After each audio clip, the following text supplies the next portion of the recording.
Sudah sering saya sampaikan bahwa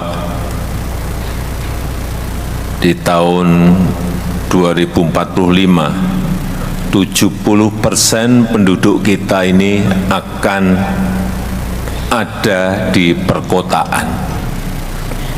70%. Kalau dunia di tahun 2050, 80% penduduk dunia ini akan ada di kota, di perkotaan. Apa yang akan terjadi? Beban kota akan menjadi sangat berat.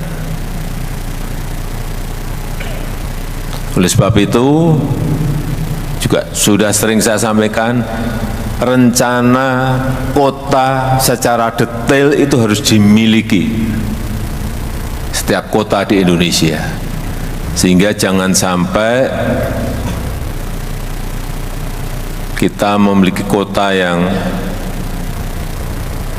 sekarang ini banyak terjadi di Eropa maupun di Amerika, kota-kota yang mencekam karena penganggurannya banyak, karena homeless-nya banyak,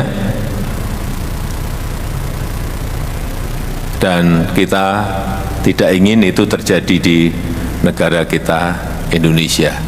Kita ingin menjadikan semua kota itu livable, nyaman dihuni, dan juga lovable. Orang yang berkunjung ke sana senang pengen kembali berkunjung, dan orang yang tinggal di situ juga sangat mencintai kotanya karena kotanya memberikan pelayanan publik yang baik kepada masyarakatnya. Kita melihat sekarang ini sudah banyak kota-kota di negara kita itu sudah mulai macet.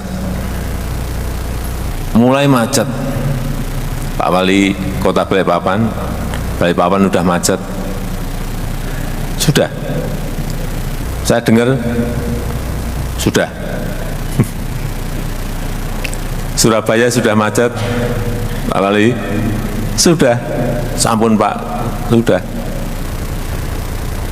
Bandung, Pak Wali Kota Bandung, sudah macet Bandung? Sudah. Medan, Pak Wali Kota Medan ada macet? Macet.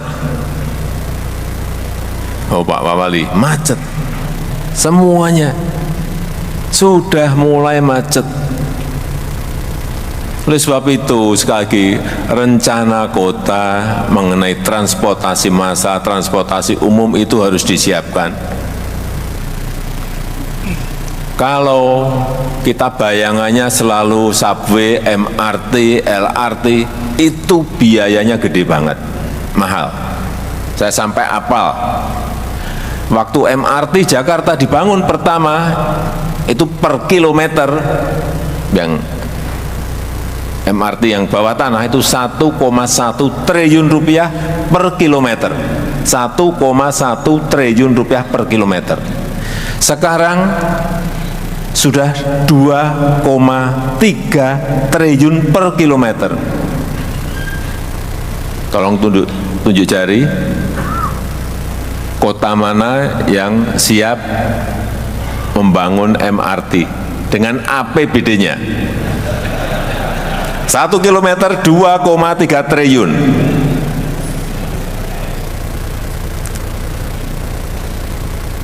Kalau LRT yang kita bangun di Jakarta, yang kita bangun sendiri, dengan gerbong yang kita buat di Inka, itu kurang lebih 600 miliar per kilometer. Siapa yang sanggup? Ada kota yang APBD-nya sanggup? Tunjuk jari. Saya beri sepeda. Enggak ada yang mampu. Apalagi kereta cepat. Kereta cepat itu juga justru lebih murah dari yang subway. Kereta cepat itu 780 miliar per kilometernya. Oleh sebab itu sekarang ada barang baru yang namanya ART, Autonomous Rapid Transit. Tidak pakai rel, tapi pakai magnet. Bisa 3 gerbong, 2 gerbong, 3 gerbong, atau 1 gerbong.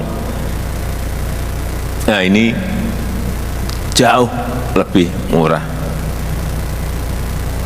Nanti kalau ada yang APBD-nya memiliki kemampuan, tolong berhubungan dengan Pak Menteri Perhubungan. Bisa bagi-bagi 50-50, APBD 50%, APBN 50% misalnya. Karena kalau tidak,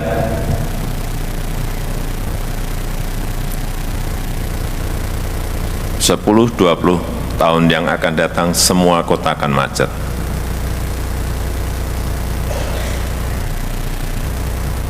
Nggak percaya, kita lihat nanti. Kalau nggak kota-kota siap dan menyiapkan diri mengenai transportasi massalnya.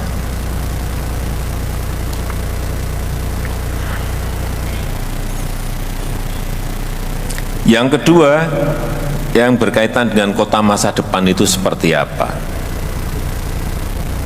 Banyak di antara kita masih banyak yang keliru bahwa kota masa depan itu harus kota modern yang banyak pencakar langitnya, banyak yang high rise buildingnya.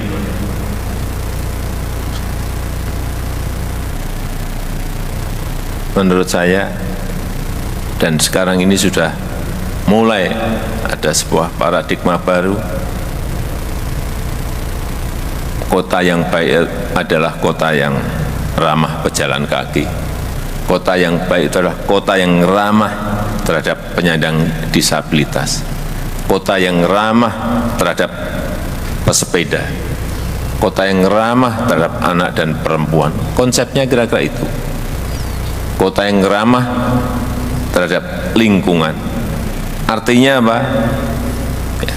Kota ini memang harus green, harus smart, dan harus friendly. Jangan sampai membangun kota semakin banyak beton yang didirikan. Ada trotoar, semua paving block semuanya.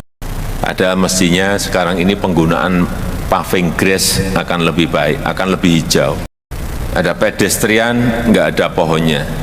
Sehingga kita ini negara tropis, panas, sehingga gak ada yang mau yang berjalan kaki karena tidak ada peneduhnya. Oleh sebab itu, kehijauan itu ke depan akan sangat menjadi perhatian semua kota.